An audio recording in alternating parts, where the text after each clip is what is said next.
രാവിലെ തന്നെ അരി തിളച്ചു മറിയുന്നത് കണ്ടാൽ തോന്നും 100 കൂട്ടം കറികളോടൊപ്പം ഇപ്പൊ വിളമ്പാനുള്ളതാണെന്ന്. ഇന്നെന്തായാലും വീട്ടിനുള്ളിൽ കറി വെക്കാൻ ഒന്നുമില്ല. എന്നാ പിന്നെ പുറത്തൊന്ന് പോയി നോക്കിയാലോ?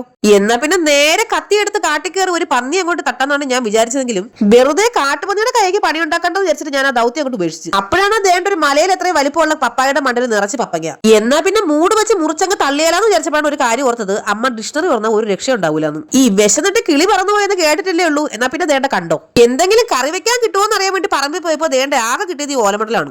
എന്നാ പിന്നെ ഇത് വെച്ച് വല്ല തോരണം ഉണ്ടാക്കിയല്ലോ ഞാൻ അമ്മയോട് വെച്ചപ്പോ അമ്മ പറയാ, എന്നിട്ട് വേണം ഈർക്കിൽ കുത്തി കയറിയിട്ട് മുള്ളമ്പന്തി കെട്ടിപ്പിടിച്ചതുപോലെ ഇരിക്കാനെന്ന്. ഒരു തക്കാളി ചെടി ഇന്ന് കായ്ക്കും നാളെ കായ്ക്കും പറഞ്ഞ് വളർത്താൻ തുടങ്ങിയിട്ട് മാസങ്ങൾ ഇത്രയായി, എന്നിട്ടും അത് കായ്ച്ചില്ല. ഈ വീട്ടിൽ മരവാഴകളുടെ എണ്ണം കൂടുവാണല്ലോ ദൈവമേ അച്ഛൻ. ഇത് എന്റെ മുഖത്ത് നോക്കി പറയാനുണ്ടായ കാരണം എന്താണെന്ന് ഞാൻ പിന്നെ ചോദിച്ച് മനസ്സിലാക്കാം. ആദ്യം ഇവിടുത്തെ കാര്യം നടക്കട്ടെ. അങ്ങനെ ആകെ മൊത്തം ഇവിടുത്തെ പറമ്പും അയൽക്കാരെ പറമ്പും മൊത്തം അരിച്ചു പറക്കി വന്നപ്പോഴാണ് ദേണ്ട സ്വർഗത്തിലെ കനി പോലെ നിൽക്കുന്നത് നമ്മുടെ കാന്താരി മുളക്. പിന്നെ ഒന്നും നോക്കില്ല, കണ്ണി കണ്ട കാന്താരി മുളകിനെല്ലാം ഒരു ദാക്ഷിണ്യം കൂടാതെ പിച്ച് പറക്കി അങ്ങോട്ട് എടുത്തിട്ടുണ്ട്. പിന്നെ ദേണ്ട ഇച്ചിരിക്കോളം തേങ്ങയും തിരുമ്പി എടുത്തിട്ടുണ്ടേ. ദേണ്ട ഈ ഇരിക്കുന്ന നിധി കാക്കുന്ന ഭൂത ഇവിടെ എവിടെ ഉണ്ട് കേട്ടോ. വരുന്നതിന് മുന്നേ 2 എണ്ണം നൈസായിട്ട് അവിടെ അടിച്ചു മാറ്റാം. ഈ സാധനം ഇപ്പൊ ഉപ്പിലിട്ട് വെച്ചിട്ട് വർഷം ഒന്നായി കേട്ടോ. ഒന്ന് കഴിച്ചു വെക്കാന്ന് പറഞ്ഞ് കടിച്ചു നോക്കിയപ്പോ അതേ വായിൽ അലിഞ്ഞു പോകുന്നു.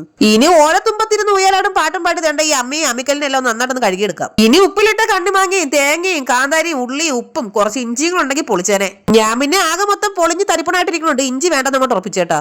ഇനി മാങ്ങ എടുത്ത് സർജറി ചെയ്ത് എന്റെ കിങ്ങിണിയും അങ്ങനെ ദൂരെ കളയാം. ഇനി ഇതെല്ലാം കൂടെ ചേർത്ത് നന്നായിട്ട് നമ്മുടെ അമ്മിക്കല്ലിൽ അരച്ചങ്ങോട്ട് എടുക്കണം. ഈ അമ്മിക്കല്ലിൽ അരച്ചെടുക്കുന്ന ചമ്മന്തിയുടെ ടേസ്റ്റ് ഒന്നും ഒരു മിക്സിയിൽ അരച്ചാലും കിട്ടില്ല കേട്ടോ.